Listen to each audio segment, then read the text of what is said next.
I just want to talk a little bit about what we're trying to do in Cook County. You know, county has two legacy missions, public health and public safety. And when I came into office, I knew that I was going to have to try to address criminal justice reform.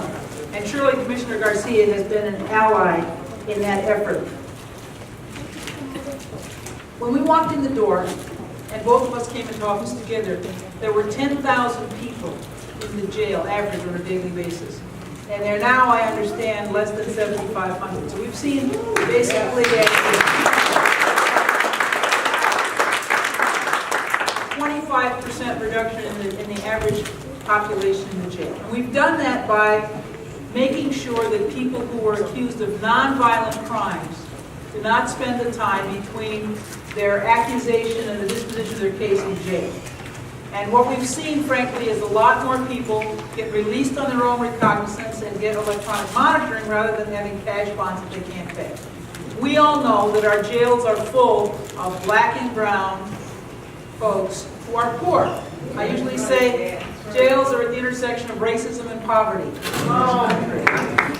At the intersection of racism and poverty, 86% of the people in our jail are black and brown, although half the population of the county is black and brown. 25% Latino, 25% African American.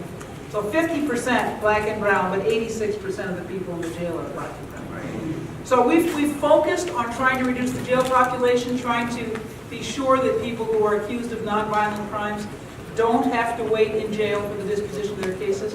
We've also put a lot of money, and Commissioner Garcia has been an important part of this, in anti-violence initiatives, violence prevention initiatives, anti-recidivism initiatives for the very first time. So previously the county invested tens of millions of dollars in the jail, the Juvenile Temporary Detention Center, but no money in trying to keep people from coming into the jail or trying to keep them from going back into jail once they've been convicted of a misdemeanor or a felony. So we've put a lot of money, millions of dollars into that. Clearly we need to put more energy there.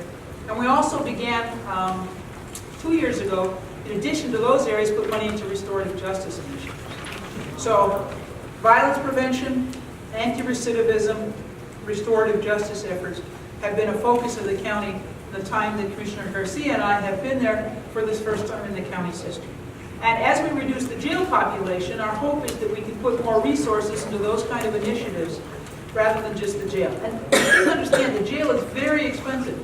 $511 million, I think, last year we spent on the jail. $511 million out of a $4.2 billion budget. That's a pretty significant portion. And as I said, as we reduce the jail population, we can hope we can spend less there and more on keeping people out of the jail.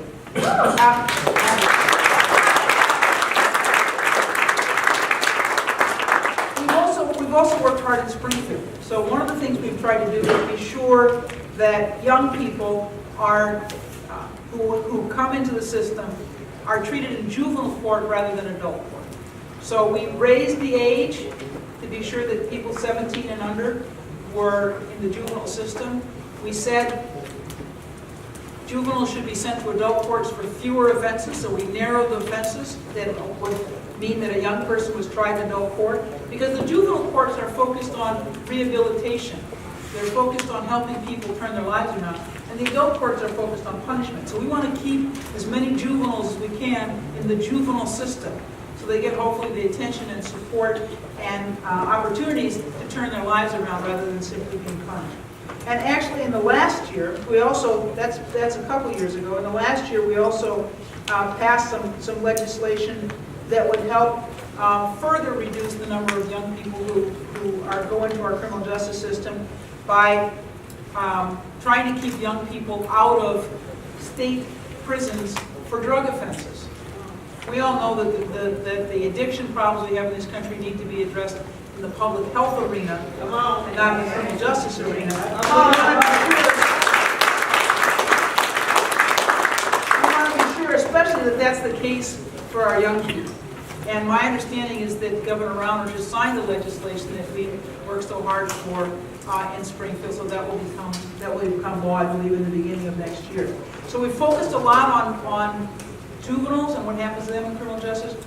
We also have some pending legislation to try to to try to change criminal justice and how adults get treated. Frankly, it's a little easier to make the case that the criminal justice system ought to be more humane when you're talking about juveniles than it is when you're talking about adults. That's just a sad fact. And we've had, as I said, more success in Springfield with our juvenile justice initiatives than we have with our adult initiatives. We're going to keep at that too.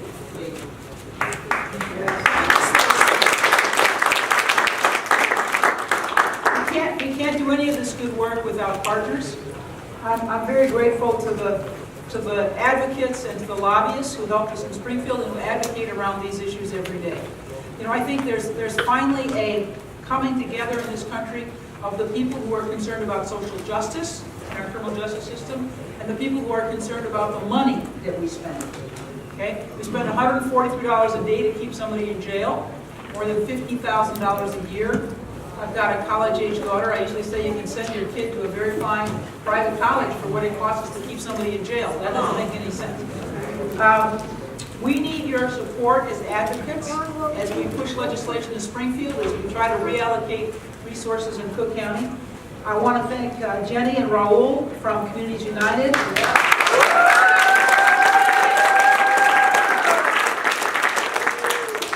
I want to thank, where's Ms. Phillips?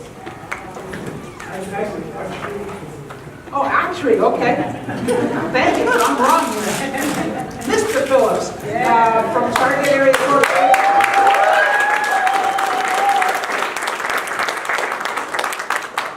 Pastor McLeod and Senator, I already acknowledged the good work of Commissioner Garcia, but also Senator Omar Aquino.